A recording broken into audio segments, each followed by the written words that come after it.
Hello everyone, question है अपने पास। Figure below show the use of the लेबर। ठीक है, ये फिगर दिया गया है और यूज किया गया है लेबर में। लेबर यहाँ यूज किया गया है। तो देखो, ये फलक्रम है, तो ये फलक्रम है और ये लोड है। ठीक है, तो ये लोड आर्म हो गया। क्या हो गया? ये लोड आर्म हो गया। और ये इफर्ट है, तो ये इतना क्या हो गया? इफर्ट आर्म हो गया। ये इफर्ट आर्म हो गया। जो यहाँ पर दिख रहा है पहले उसको हम सॉल्व कर लेंगे। तो कह रहा है कि state principle of moment as the applied, क्या होगा? Applied to the above lever. ठीक है, इसमें प्रिंसिपल आपको बताना है कि प्रिंसिपल ऑफ मोमेंट जो यूज हो रहा है यहाँ पर अप्लाइड करने के लिए, वो आपको लिखना है। ठीक है, तो लिख देते हैं। तो प्रिंसिपल ऑफ मोमेंट क्या होता है कि ये मोमेंट ऑफ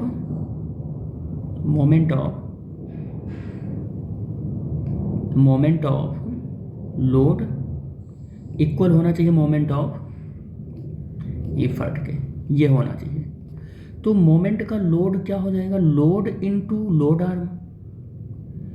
आर्म होना चाहिए, और इफर्ट इनटू इफर्ट आर्म होना चाहिए कि नहीं होना चाहिए? यही है इसका स्टेटमेंट।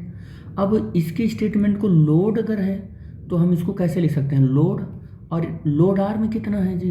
F B. इफर्ट कितना है? ई। इफर्ट आर्म कितना है? F A. तो this is the principle of moment of लेबर। यही तो है, बस हो गया इसका आंसर। ठीक है। To which class of lever, कौन से क्लास का लीवर है? डज इट बिलोंग, तो कौन से क्लास का लीवर है? ये फार्मूला याद है कि फलक्रम बीच में है तो फर्स्ट क्लास लीवर, लोड बीच में है तो सेकंड क्लास लीवर, इफर्ट बीच में है तो थर्ड क्लास लीवर। तो अब आप देखो कि फलक्रम कहाँ पर है, वो क्या नाम, इफर्ट कहाँ, बीच में कौन है? बीच में इफर्ट है। तो बीच में जब इफर्ट है, तो इफर्ट जब बीच में रहता है तो कौन सा क्लास का लीवर हो जाता है? थर्ड क्लास लीवर हो जाता है। थर्ड क्लास लीवर हो गया, क्लास लीवर हो गया, ये थर्ड क्लास लीवर हो गया। ठीक है, थर्ड क्लास लीवर हो गया।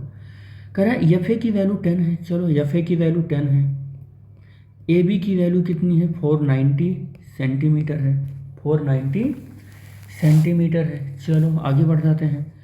490 सेंटीमीटर है। ठीक है, कैलकुलेट करो मैकेनिकल एडवांटेज। तो मैकेनिकल एडवांटेज का फार्मूला क्या होता है? इफर्ट आर्म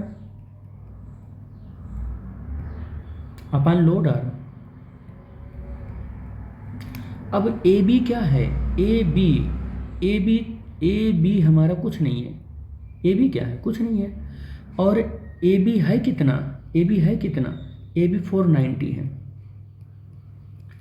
और चलो एफ ए कितना है? 10 सेंटीमीटर है। एफ ए कितना है? 10 सेंटीमीटर है। आपको पता चल पाया? ये एफ ए जो है इफर्ट आर्म है। फलक्रम से ही तो डिस्टेंस मेजर करते हैं। तो ये लिख लो, ये क्या है? ये इफर्ट आर्म है। ये इफर्ट आर्म है। अभी लोड आर्म नहीं मिल पाया हमको। लोड आर्म क्या है होगा? लोड आर्म क्या होगा? तो चलो, लोड आर्म पूरा होता है। ये देखो, लोड आर्म पूरा है ये। तो लोड आर्म कितना हो जाएगा? 490 + 10 500 सेंटीमीटर होगा। तो लोड आर्म कितना हो जाएगा?